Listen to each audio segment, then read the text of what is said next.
রব হিসেবে একক এবং অদ্বিতীয় পৃথিবীর সবাই মানে। ইহুদি, খ্রিস্টান, বৌদ্ধ, হিন্দু সবাই আল্লাহকে রব হিসেবে একক এবং অদ্বিতীয় মানে, যে আল্লাহ সৃষ্টিকর্তা। কিন্তু আল্লাহ সুবহানাহু ওয়া তাআলাকে ইলাহ হিসেবে একক এবং অদ্বিতীয় কেউ মানে না, মুসলমানও মানে না। বহু মুসলিম আল্লাহকে রব হিসেবে একক এবং অদ্বিতীয় স্বীকার করলেও ইলাহ হিসেবে মানে না। ইট পাথরের তৈরি কোনো খাম্বার সম্মানও যদি আপনার অন্তরে থাকে, তাহলে আপনি আল্লাহর সামনে, আল্লাহর উলুহিয়াতের সামনে পরিপূর্ণ আত্মসমর্পণ করছেন না। ইব্রাহিমকে আগুনে নিক্ষেপ করে দেওয়া হয়েছে, কিন্তু তার বিশ্বাস থেকে তিনি টলেননি। তার কনফিডেন্স লেভেল কোন পর্যায়ের থাকতে পারে, আত্মবিশ্বাস কোন শীর্ষ চূড়ায় থাকতে পারে, যে তাকে আগুনে নিক্ষেপ করলেও তিনি টলেননি।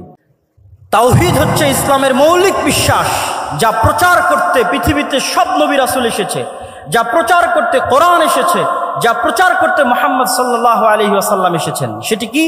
আমার এবং আপনার অন্তরে এককভাবে, অদ্বিতীয়ভাবে শুধুমাত্র একটি সত্তারই জায়গা হবে, তিনি হচ্ছেন আল্লাহ সুবহানাহু ওয়া তাআলা। তিনি রব হিসেবে একক, ইলাহ হিসেবে একক এবং অদ্বিতীয়, নাম এবং গুণাবলীতে একক এবং অদ্বিতীয়।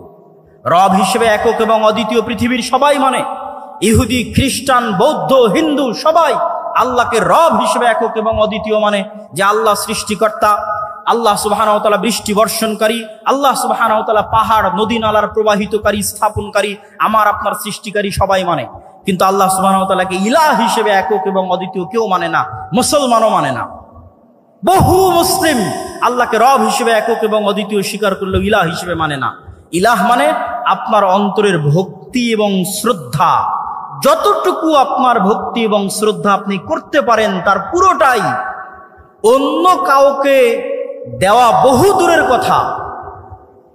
যতটুকু ভক্তি শ্রদ্ধা আছে ততটুকু আল্লাহ সুবহানাহু ওয়া তাআলার সামনে সমর্পণ করতে হবে। যতটুকু চাওয়ার আছে ততটুকু আল্লাহ সুবহানাহু ওয়া তাআলার সামনে চাইতে হবে। আপনি যদি আপনার অন্তরে আল্লাহর অস্তিত্ব ব্যতীত আর কোনো কিছুকে, ইট পাথরের কোনো খাম্বার সম্মানও যদি আপনার অন্তরে থাকে, ইট পাথরের তৈরি কোনো খাম্বার সম্মানও যদি আপনার অন্তরে থাকে, তাহলে আপনি আল্লাহর সামনে, আল্লাহর উলুহিয়াতের সামনে পরিপূর্ণ আত্মসমর্পণ করছেন না। সামগ্রিক বিধানদাতা হিসেবে আল্লাহ সুবহানাহু ওয়া তাআলার সামনে যদি আপনার আত্মসমর্পণ না থাকে, এমনকি ইবনুল কাইয়িম রাহিমাহুল্লাহ লিখছেন যে কোনো মানুষ যখন কোনো মেয়ের অন্ধ প্রেমে আসক্ত হয়, যদিও সেটা বউয়েরও হয়, স্ত্রীরও হয়, যে এমনভাবে প্রেমে আসক্ত যে তার স্ত্রী, তার প্রেমিকা যা বলে তাই শোনে, সেখানে আল্লাহর বিধিবিধানের ধার ধারে না, তখন সেও এক প্রকার শয়তানের গোলাম। তার অন্তর আল্লাহ সুবহানাহু ওয়া তাআলার উলুহিয়াত জায়গা করে নিতে পারেনি। তাহলে ইসলামের মৌলিক বিশ্বাসের একটি বড় বিশ্বাস হচ্ছে তাওহীদ।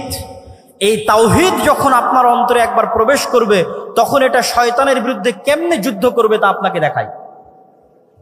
ইব্রাহিম আলাইহিস সালাতু ওয়াস সালাম একাই পৃথিবীতে, একক, সারা পৃথিবীর মানুষ তার বিরুদ্ধে, তিনি একক, তিনি একাই শয়তানের বিরুদ্ধে যুদ্ধ করছেন।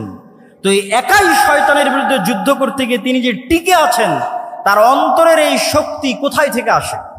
তার অন্তরের এই শক্তি আসে তাওহীদের উপর পূর্ণ বিশ্বাসের কারণে।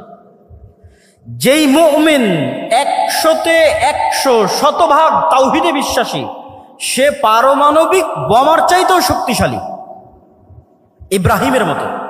ইব্রাহিমকে আগুনে নিক্ষেপ করে দেওয়া হয়েছে, কিন্তু তার বিশ্বাস থেকে তিনি টলেননি। তার কনফিডেন্স লেভেল কোন পর্যায়ের থাকতে পারে, আত্মবিশ্বাস কোন শীর্ষ চূড়ায় থাকতে পারে, যে তাকে আগুনে নিক্ষেপ করলেও তিনি টলেননি।